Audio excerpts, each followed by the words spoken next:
네, 오늘 어떻게 보면 태균님이 좀 주인공처럼 보일 수는 있는데 태균님은 큐레이터이시기도 하지만 네. 사운드 작업도 하시는 걸로 알고 있어요. 네. 근데 본인의 작업이 어떤 방식으로 진행되는지 조금 소개 부탁드릴게요. 근데 이게 원래는 제가 사운드랑 저의 어떤 그 미술 활동이랑 이렇게 같이 생각하지 않고 사실 뭐 어떻게 말하면 취미였죠, 사운드는. 근데 하다 보니까 자연스럽게 그런 음향이나 청각에 대한 어떤 집중이나 이해도가 조금은 높아졌고 그러다 보니까 뭐 사운드를 다루는 어떤 미술 작가들하고 교류가 있고 이러다 보니까 기획도 뭔가 그쪽의 걸 많이 하게 되고 이랬던 것 같아요. 그래서 이게 아까 뭐 아연님도 얘기했지만은 되게 어떤 명료하지 않은 것들을 명료하게 하는 게 미술이라고 말씀하셨던 것 같아요. 맞나요? 네, 네네. 뭐 그런 것 같습니다. 네. 근데 저는 기획을 할 때도 그렇고 반대로 생각을 해요. 명료하게 규정 지어진 것들을 이해하지 못하게 만드는 게 저는 이제 저의 기획에서의 핵심이라고 생각을 하거든요. 그리고 음악도 사실 마찬가지고. 그래서 저는 뭐 음악을 할 때도 사운드를 한다기보다는 음악에 한다는 게 더 가까운 것 같아요. 왜냐면은 저는 그 클럽에서의 댄스 플로어를 염두에 두고 만들기 때문에. 근데 거기서 기존의 어떤 무던한 그런 댄스 곡들이 아니라 다른 방식으로 그 플로어를 경험하게 해주는 트랙들을 좀 만들고 싶어가지고 어떻게 보면 좀 실험적이라고 할 수 있겠죠. 다시 이제 돌아오자면은 그래서 어떤 저의 그런 음악 제작자로서의 활동은 뭐 그런 식이고, 그래서 기획자로서의 활동은 아까 말씀드렸던 것처럼 그런 명료한 것들을 명료하지 않게 오히려 해체해버리는 게 저는 제가 주목하는 작업들이나 혹은 제가 기획하는 전시의 메인 목표인 것 같아요. 왜냐면은 저는 뭐 예술이 아직도 실천적일 수 있다면은 좀 권위를 해체할 수 있다는 점에서 실천적일 수 있다고 생각하거든요. 근데 여기서의 권위는 저희가 지금까지 논했던 시각에게 부여된 그런 권위하고도 좀 맞닿는 것 같아요. 그래서 시각이 가지는 그런 사실 신화인 거죠. 구조화된 언어와 해석이라는 게 사실 그것도 되게 자의적인 거잖아요. 그냥 작업은 거기 있는 건데 우리가 그걸 해석한다는 게 저는 되게 너무 잘 짜여진 제도적 각본이라고 생각을 하거든요. 사운드는 오히려 그 모호함이 있기 때문에 그런 걸 좀 해체할 수 있다고 저는 생각을 해요. 그래서 좀 권위를 해체한다는 측면에서 사운드라는 매체가 저한테 매력을 갖는 거는 아닌지 그렇게 생각합니다. 100% 난 모르겠고 일단 감각에 던져볼게 네. 인 건지 네. 아니면 어느 정도의 개념을 잡으면서 네. 그래도 아무래도 큐레이터이시니까 네, 네. 기획적인 측면에 네. 공간 구성을 하듯이 네. 음악도 네. 그런 구성을 하시는지. 그쵸. 사실 저는 이 사운드를 다루는 게 시각적인 이제 조형 작품 배치하는 것보다 훨씬 더 테크니컬한 게 크거든요. 음향학이라는 게 따로 이제 학제가 있을 정도니까 그거는 진짜 물리학이거든요. 우리가 흔히 경험하는 어떤 청각적인 듣기 체계는 되게 이렇게 딱 멈춘 자리에서의 듣기예요. 그러니까 그거를 스위트 스팟이라고 하는데 공연 같은 데서도 이 소리가 딱 디폴트 값에 들리는 그 장소가 스위트 스팟이에요. 페스티벌 같은 넓은 장소에서는 사실 그걸 넓게 만드는 게 중요하겠죠. 그리고 청음 공간, 1인 청음 공간에서는 딱 진짜 그 자리에 앉아 있으면은 스피커가 전해주고 하자 하는 그런 디폴트 값이 그대로 그 자리에서 딱 들리는 거예요. 근데 미술관은 그런 장소가 아니잖아요. 사실 그쵸, 그것도 아니죠. 굉장히 역사적으로 구축된 듣기 방식이거든요. 그런 스위트 그쵸. 스팟이라고 하는 게 어떤 스테레오라는 청취 방식 혹은 멀티 채널이라는 청취 방식 자체가 그것도 굉장히 발명되고 훈련된 방식이에요. 우리가 이어팟 양쪽에 꽂는 것조차도 거기서 이제 뻗어나온 건데, 근데 미술관은 그럴 필요가 없죠. 그렇기 때문에 막 스피커가 여기도 가 있고 저기도 가 있고 맞아. 하면서 우리가 거기를 배회하면서 어떤 느낄 수 있는 또 다른 듣기 방식이 있을 수도 있고, 지금은 많이 안 쓰긴 하지만 어떤 사운드스케이프라고 하는 것들, 뭐 예를 들어서 고대 부족의 어떤 풍습들이나 의식들을 기록할 때 시각뿐만이 아니라 그거는 리듬이나 그런 소리들도 굉장히 중요하잖아요. 이렇게 같이 노래를 부르고 어떤 리듬에 막 같이 춤을 추고, 그래서 그런 것들을 기록해 놓는 것조차도 사실 어떤 일종의 아카이브이자 그거를 어떤 방식으로 기록하느냐도 기록자의 행위에 따라서 또 나뉘거든요, 결과가. 그래서 그런 것 자체가 사실 어떻게 보면은 일종의 메시지일 수도 있는 거죠. 그래서 요즘에도 어떤 한국의 과거, 뭐 전통 문화라든지 이것들을 다시 현대에 와서 해석하려는 작업들을 보면은 사운드가 항상 수반돼 있어요. 민요일 수도 있고 아니면 연극일 수도 있고. 근데 또 거기서 주는 사운드만이 주는 어떤 언어들이 있는 거죠. 또 그런 데서는 근데 기술의 발달로 인해서 그런 것들을 더 잘 같이 한 자리에 둘 수 있게 되니까 자연스럽게 이제 뭐 미술관이든 공연장이든 그거를 수용할 수 있게 되지 않았나 저는 이렇게 생각을 합니다. 저는 근데 그렇게 작업을 전반적으로 다 그렇게 하는 편인 것 같거든요. 저 엄청난 컨셉충이어가지고 그 한 컨셉 밀고 가기 위해서는 그런 어떠한 말씀 주신 여러 가지의 감각들이 수반돼야지만 그 내가 여기에 현존함을 느낄 수 있는 거잖아요. 그리고 미술관은 그게 특화되어 있는 공간이기 때문에 자의적으로 움직일 수 있고 이동하면서 이 매체들이나 어떠한 상태들을 접근할 수 있다라는 게 되게 큰 장점이고 그 장점을 어떻게 극대화하거나 나의 의도된 방향대로 설계를 할 것인가 그런 부분에서는 이미지가 빠져도 이 이미지상을 감각할 수 있는가 그런 부분에서는 또 지금에서의 사운드나 어떠한 향의 다른 어떠한 감각들이 수반되는 것 같아요. 뭔가 저도 그냥 단순히 그림만은 하고 있진 않아서 그냥 이미지 조각만은 하고 있진 않고 설치를 하기도 하고 퍼포먼스를 하기도 하고 근데 뭔가 전 또 궁금한 게 태균님한테 네. 왜 요즘에 그런 약간 스피커를 이것저것 네. 박는다 그랬잖아요. 네. 근데 이 김영훈 작가님 같은 경우도 되게 스피커가 막 이렇게 네. 쌓이는 게 되게 뭔가 많이 본 이미지인 것 같거든요. 네. 근데 그거는 어떻게 생각하시는지 왜냐면 저는 이제 시각적인 해석을 하는 사람이라서 네. 스피커가 먼저 보이거든요. 그리고 네. 최근에 송은에서 했던 어디죠? 인도네시아 콜렉티브 아. 네. 트로마라마 전시이고 근데 이것도 이제 하이퍼 리얼리티 시대에서 이제 어떻게 시각이랑 청각이랑 감각할 수 있는지에 대한 전시였어요. 네. 그래서 지하에 내려가면 퍼포먼스 공간 그 송은 뻥 뚫린 데 있잖아요. 네. 거기에 이렇게 크게 해놓고 거기에 만들어진 악기들이 이렇게 있었단 말이에요. 네. 어두운 공간에 네. 그 악기들이 막 이렇게 있어서 거기서 이제 바람 소리랑 이런 것들을 물리적으로 내서 필이나 아니면 리코더 이런 네. 것들 그 어렸을 때 썼던 그런 소도구들 바람 불고 피아노 치는 거 멜로디언? 멜로디언 막 이런 멜로디언 멜로디언 맞아요. 네. 네 맞아요. 네. 멜로디언으로 막 악기 만들어서 그런 것들이 이렇게 있는데 딱 그런 느낌이었단 말이에요. 뭔가 네. 신체를 대신한 어떠한 사운드, 그러니까 귀신 같은 어떤 소리가 공중에서 막 나오는 네, 네. 느낌들. 근데 사실 그 스피커를 설치하는 방식들도 다 그런 방식들이고. 네. 그래서 뭔가 저는 클리셰스럽다. 이거 말고 다른 방법은 없을까?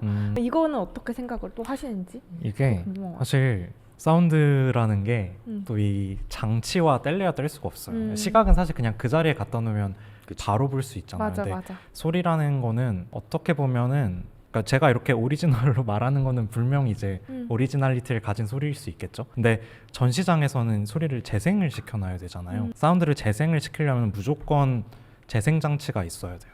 그렇다면은 사운드의 원본은 무엇인가라고 생각했을 때 사운드의 원본이란 게 없거든요. 이 사운드로 듣는 소리가 원본인가? 이게 아니잖아요.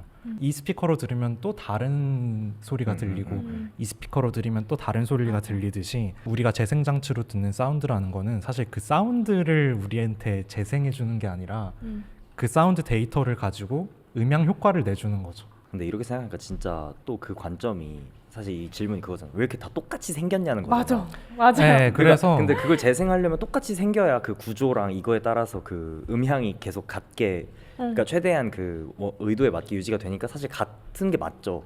같아야지. 근데 의도라는 게 아마 그건 그런 식으로 생각하시진 아마 않았을 거라고 저는 생각을 해요. 근데 그런 어떤 박스에 든 그런 스피커를 캐비넷이라고 하거든요. 근데 캐비넷을 놓는 이유가 일단 이게 가장 대중적인 스피커예요, 저희한테. 그러니까 어떻게 보면은 디폴트처럼 여겨질 수 있는 거죠. 사실 재생장치가 없으면 소리가 안 나잖아요. 근데 그 빔 프로젝트처럼요? 그쵸 그런 거죠. 모니터 이런 느낌. 요거는 사실 선택의 문제예요. 그래서 스피커를 안 쓰고 싶은 분들은 또 다른 방식으로 좀 소리를 내게 하는 경우도 있고 그래서 클리셰적이기보다는 진짜 그 아까 말씀해주신 빔 프로젝터를 생각하면 좋을 것 같아요. 저희가 영상 작품을 보면서 쟤 또 빔 프로젝터 썼네. 쟤 너무 맞아. 진부하다 이러지 그런 않잖아요. 느낌이에요. 쟤 또 LED 썼네. 약간 이러지 그쵸. 않잖아요. 근데 이제 빔 프로젝터는 천장에도 쓰고 뭐 아니면은 뭐 이렇게 곡선에도 쓰고 뭔가 그런 네. 느낌이 있는데 뭔가 이렇게 그렇죠. 근데 그래서 이것도 선택의 어떤 스피커를 드러낼 것인가 안 드러낼 것인가, 혹은 캐비넷을 없애고 안에 모듈을 드러낼 것인가, 어디다 숨겨버릴 것인가, 뭐 음원을 추적할 수 있게 할 것인가 없게 할 것인가. 그래서 그런 것도 어떤 전략적인 작업의 일부인 거죠. 맞아. 이분은 또 이런 식으로 한 거고. 조금 관심 있는 사람들은 앰프의 브랜드를 보거든요. 네네. 그러면은 맥킨토시 있잖아요. 맥킨토시가 되게 좋은 앰프 브랜드예요. 그럼 그걸 꺼내 놓으면 그 자체가 작품이에요. 그냥 맞아요. 아, 이 맞아. 브랜드를 썼구나. 역시 음. 이렇게 되는데, 근데 갔는데 이상한 나무통에 이상한 스피커 달려 있고 나무통. 전선도 누가 봐도 싸구려. 음. 사실 이 스피커는 그 선도 되게 중요하거든요. 선도 줄 하나에 몇 미터에 100만 원짜리도 있을 네. 정도로. 그래서 그런 것들이 보면은 아, 이게 사운드 아트를 보면은 그런 것까지도 보게 돼요. 쉽게 네네. 말하면. 음. 그럼 결국은 돈 안 썼네 이꼴 작품 퀄리티가 떨어지네. 이제 저는 개인적으로 취미로 음악을 하기도 해서 장비를 많이 다루고 소프트웨어도 많이 다루는데, 아티스트가 에이블튼 라이브를 쓰는 거를 네. 되게 뭐야 너무 쉬워 보이는 거예요. 근데 이런 것들을 보면서 네. 제가 생각하는 아티스트들은 어디 바닷가에 가서 네. 사운드를 채취하고 네. 맞아. 그걸 가져와서 돌소리 산에 올라가서 네. 이게 아티스트 네. 같은데 너무 좀 쉽다는 생각은 들거든요. 근데 저는 오히려 그런 권위 없음이 더 좋다고 생각을 하거든요. 그리고 그러니까 하이파이라는 그런 기준이 사실 미술에서는 별로 적용이 안 되는 것 같아요. 그런 기준이.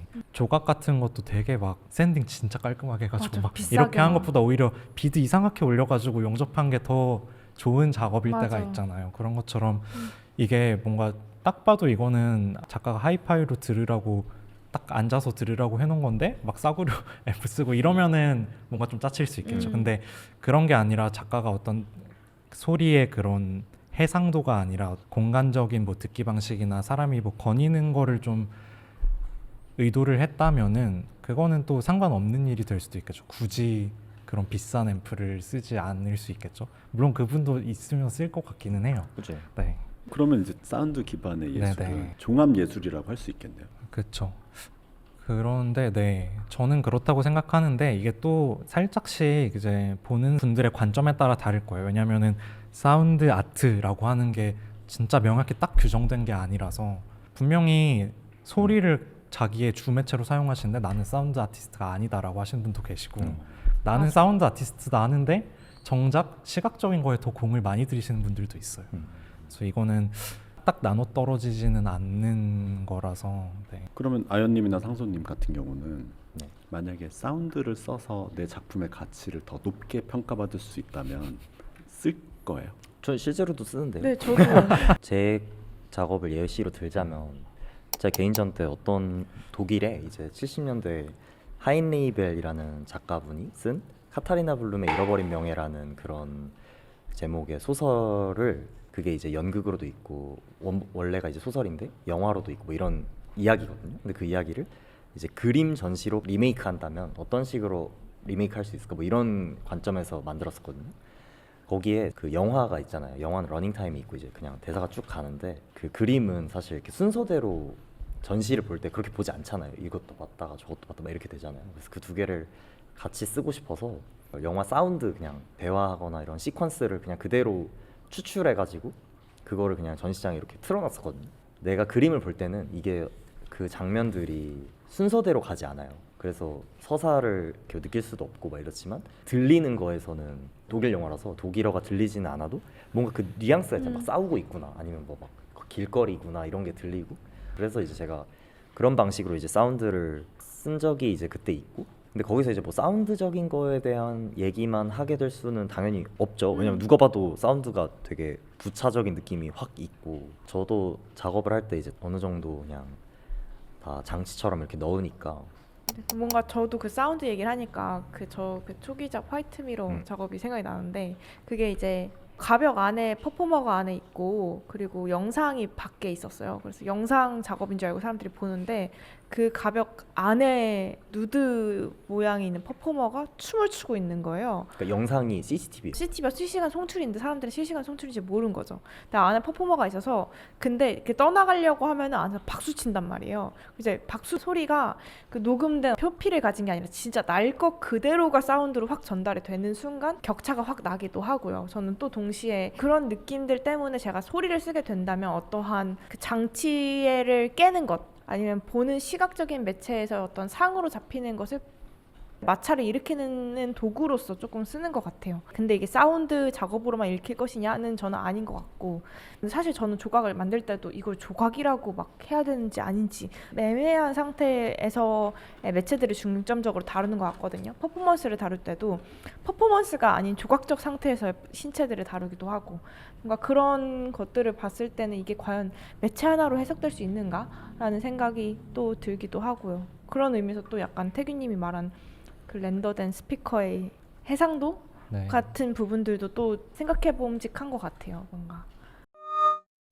제가 요즘에 정보 철학을 공부 중인데 네. 그래서 거기서 그런 얘기를 하더라고요. 어떤 우리가 기계를 쓰고 계속해서 어떤 정보 세계로 돌입하는 게 이게 진짜 막 SF처럼 이렇게 보철 장치를 여기다 붙이고 우리 눈을 막 기계로 대체하고 이런 게 아니라, 그러니까 오히려 그런 각각의 세계들을 인터페이스로 연결해 줄 수 있는 기능들이 많이 생겨나고 있다, 이런 말을 했는데 그게 무슨 뜻이냐면, 예를 들어서 식기세척기가 있잖아요. 네. 근데 식기세척기는 식기세척기만의 세계가 있잖아요. 그 작동 방식과 버튼과 자기만의 작동 메커니즘이 있는데 우리가 그걸 몸에다 붙여가지고 사용하는 게 아니라 그 세계에 접속하는 거잖아요. 컴퓨터도 마찬가지고 맞아, 뭐 맞아. 카메라도 마찬가지고.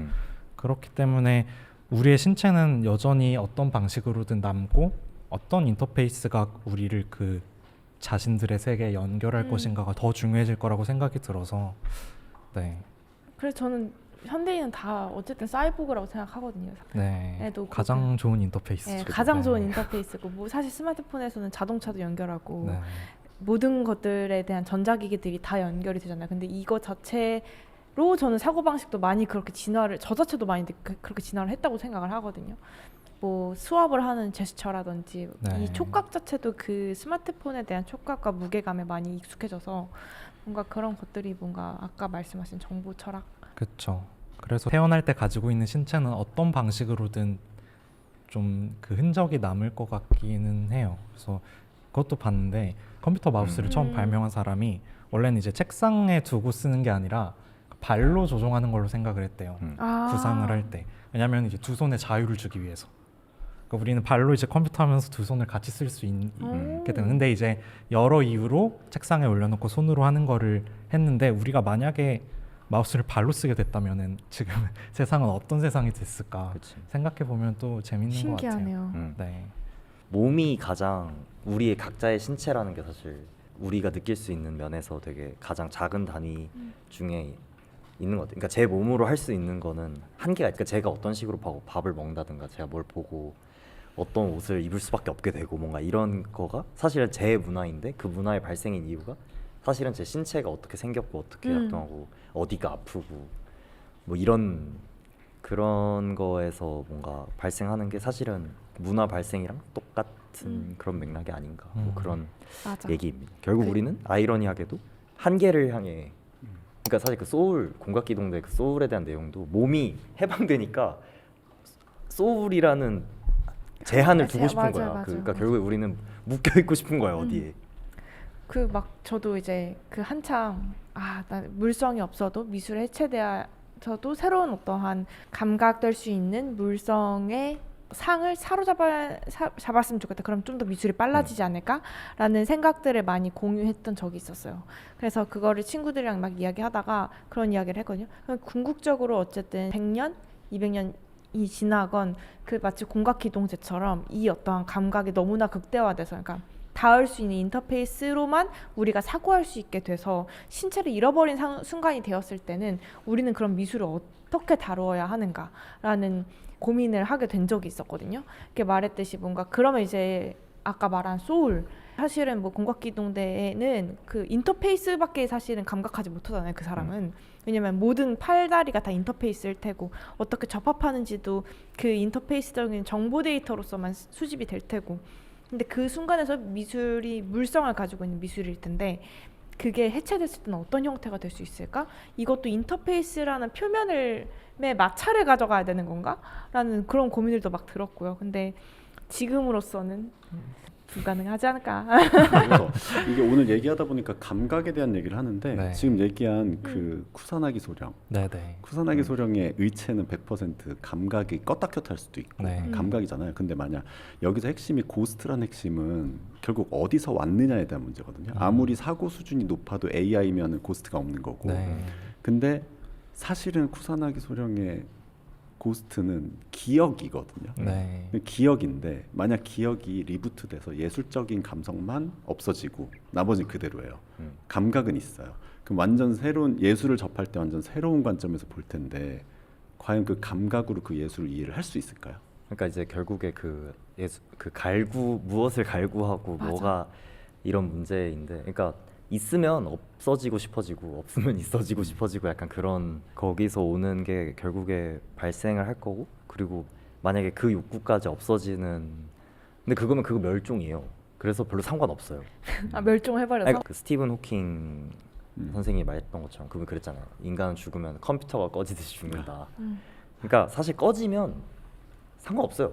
꺼졌으니까. 그래서 저는 뭔가 그런 포인트는 약간 결핍이 되게 중요하다고 생각하거든요. 그러니까 뭔가를 만들거나 찾거나 부착하거나 향유하고 싶을 때는 그거에 대한 결핍에 대한 욕망으로서 같이 작동을 하게 되는 것 같고, 그러니까 그 당시에 이제 그럼 만약 신체를 잃어버리거나 필요 없다고 했을 때 다시 결핍이 어떻게 발생할 건가라는 생각도 또 들기도 하고요. 그래서 한 몇 달 전에는 막 그런 생각을 했던 것 같은데, AI가 욕망을 하게 된다면 뭐 이런 이야기들을 친구랑 나눈 적이 있었거든요. 뭔가 AI가 욕망을 하게 된다면 어떤 순간일까? 그러면 AI는 완전히 자본을 욕망하게 되는 것인가? 그러면은 얘는 완전히 자본을 욕망하게 되니까 스스로 창작물, 그러니까 시각물을 만들 수 있는 상태에 도달할 수 있지 않을까? 라는 생각을 하게 된 거죠. 그러면 이제 전 또 창작자로서의 주권을 빼앗기니까 이들은 자본을 욕망하고 이미지를 탐닉하고 완전한 창의성을 가진 새로운 주체가 로 부상할 수 있지 않을까라는 생각이 들기도 하고, 뭔가 그러면서 점점 더 미래에 대한 어떤 주체성, 새로운 주체가 등장했을 때 그들의 욕망과 욕구, 결핍들을 제가 어떻게 그들의 결핍을 충족해 주면서도 또 그 주권을 가져올 수 있을까? 그런 것들이 또 창작자로서 많이 고민이 되는 지점인 것 같아요. 그럼 그걸 받아들이는 대상이 AI일 수도 있거든요. 그렇죠, 그렇죠. 저는 AI가 그거는- 소비자가 될 수도 네. 있는데, 그러면 결국 AI가 결핍이 된 상태에서 프로그래밍이 된 상태라면 인간이 만들었던 AI가 만들었던 작품을 소비를 할 거거든요. 네. 그 AI가. 그럼 결국은 만드는 사람들은 그 AI가 보게끔 하게 하는 감각적인 AI에서 뭐가 결핍이 있는지 어떤 감각이 있는지에 따라서 타겟팅해서 의도적으로 작품에 넣을 거잖아요. 그렇죠, 그렇죠. 그럼 결국 그쵸. 그것도 시각 예술이 중심일 거냐? 그럼 이제 네. 아연님하고 상소님은, 특히 아연님은 할 게 없어지겠네요. 아니 그래서 제가 막 생각을 하다가 AI가, 저는 원래 그 공각기동대를 보면서 왜 공각기동대가 나왔지? 이런 생각을 했단 말이에요. 왜냐면 사실은 저는 AI는 신체가 필요 없다고 생각했어요. 왜냐면 고스트로 기억이 전부 다 모든 어떤 정보가 액세스가 되고, 그렇게 치면 굳이 이 신체라는 형태를 가질 필요는 없는 거잖아요. 왜냐면 몸이라는 건 구속이고 실제로 현실에 살아있는 것은 구속인데, 이걸 왜 굳이 모든 것의 액세스가 동시다발적으로 될 수 있는 이 AI 주체가 왜 신체를 굳이 표방하고 있는가라는 생각을 되게 많이 했거든요. 그래서 생각을 하다가 스러웠던 거는, 사실은 뭐 상상을 해보자면 AI 주체들은 타겟팅, 그러니까 정보를 소비해줄 만한 어떤 소비자들은 인간인 거죠. 그리고 얘네들한테 어떤 데이터를 가져올 수 있기 때문에 이 인간이 가지는 정보의 어떠한 다양성들, 우리는 후각도 느끼고 청각도 느끼고 시각도 느끼고, 이걸 동시다발적으로 신체라는 감각 때문에 일어나잖아요. 그런 동시다발적인 정보 해석이. 그래서 그거에 대한 어떠한 용이성, 그러니까 시간을 그냥 일렬적으로 이렇게 0과 1로서의 그 정보 데이터 값이 아니라 이 동시다발적으로 감각할 수 있는 이 신체가 가지는 어떠한 비언어적인 정보 해석 능력이 되게 신체를 경유해야지만 벌어날 수 있다는 것 같다는 생각이 들어서, 그래서 AI가 결국에는 또 신체를 탐하지 않을까? 왜냐면 정보의 용이성과 해석 정도가 전혀 다르기 때문에 뭐 그런 생각을 해보기도 했고. 그래서 저는 어차피 상상 못해요. 저희는 보통 이제 뭐 예를 들면 제가 좋아하는 것들을 상상해 보면 스타트rek도 그렇고 아니면 뭐 스타워즈도 그렇고, 약간 둘 중 하나 이게 전체 생각을 공유하고 있는, 사실상 신체가 없는 거지. 모두가 같은 생각을 다 알 수 있으니까. 근데 그렇게 살다가 어떤 일종의 로맨스, 그러니까 과거에 혹은 그런 망령이 등장해가지고 멋진 신세계도 마찬가지고 과거의 망령이 등장해서 이 삭을 딱 끊어버리고 거기 스타크래프트에서 그렇게 나오는 삭을 딱 끊고 다시 개체로 돌아간다거나 그러니까 결국에 그 로맨스가 들어가야지만 우리는 상상할 수 있게 돼버렸기 때문에 저희가 그거에 대해서 AI가 만약 소비를 한다면은 아마 저희는 상상할 수 없을 겁니다. 그들의 로맨스는 그들의 우리가 로맨스. 상상할 수 없는 것으로 되어 있을 거기 때문에. 어쨌든 지금의 어떤 예술이라는 게 인간의 신체를 위한 거니까 그렇죠. 문학도 사실 마찬가지고 그렇기 때문에 지금의 형식의 미술이 있는 거고 뭐 인간이 사라지고 그 지능 일반이 그 자리를 대체한다면은 다른 형식의 뭔가가 나오겠죠. 이게 꼭 예술이라고 이름 지어지지는 않겠죠. 꼭 자연에서 정보를 추출하는 거는 인간이나 거기서 똑같고 그러니까 데이터를 추출하는 거는 똑같고 이 데이터를 어떤 형식의 정보로 변환시키느냐가 이제 인간과 AI의 차이인 거죠. 맞아. 인간은 그런 신경 그 뉴런들의 번쩍임으로 이제 변환을 시키는 거고 걔네는 공과 일로 변환을 시키는 거죠. 애초에 인공지능 자체가 인간 신경망 작동 방식을 따라한 맞아. 거라서 비슷할 수밖에 없죠. 그런 정보를 처리하거나 학습하는 패턴들이. 그래서 뭐 흔히 이제 이미지 제너레이팅 할 때 사용되는 디퓨전 모델 이런 것도 그냥 노이즈에서 추출해내는 거잖아요. 맞아요. 이미지들을. 사실 인간도 마찬가지죠. 사실 이거 다 노이즈인데 저희가 보는 거 이미 학습된 데이터로 이게 사람의 형상이고 이게 뭐 마이크의 형상이고 이 상황 자체를 판단하는 거죠. 이 노이즈에서 추출을 해가지고 정보로 변환함으로써. 그렇기 때문에 뭐 어디까지 하다 여기까지 왔는지 모르겠는데 아무튼 사운드도 그렇고 시각도 그렇고 우리가 지금 말하고 예술이라는 거는 감각을 위한 것이다라고 생각을 합니다. 뭔가 사운드나 청각 이런 것들에 대한 시각 외의 것들이 계속 확장되는 것도 네. 뭔가 우리가 AI 사실은 그런 것들이 계속 기술적인 위기들이 우리의 신체의 위치나 감각을 조금 더 약간 흔들어 놓아서 저는 그런 것도 있다 생각해요. 흔들어 놓아서 그거에 대한 조금 더 물리적 마찰들을 더욱더 과장하고 싶다라는 욕심에서 그런 것들이 계속 네. 미술관으로서 등장하는 것 같기도 하고요. 과연이 아직도 왜 찍는지 전 모르겠는데 이건 잘라주세요. K-pop 춤을 추셨던 관장님이셨나요? 너무나 폭력적이네요. 지금 프리즈가 열린 지 몇 년 차죠? 소꿉놀이 열심히 하고 나 작가 너 기획자 이렇게 하고 저는 그렇게 생각하지 않고요. 프리즈 너무 좋습니다. 아니 여기 팔아주세요. 저는 그림 팔아주세요. 그린다.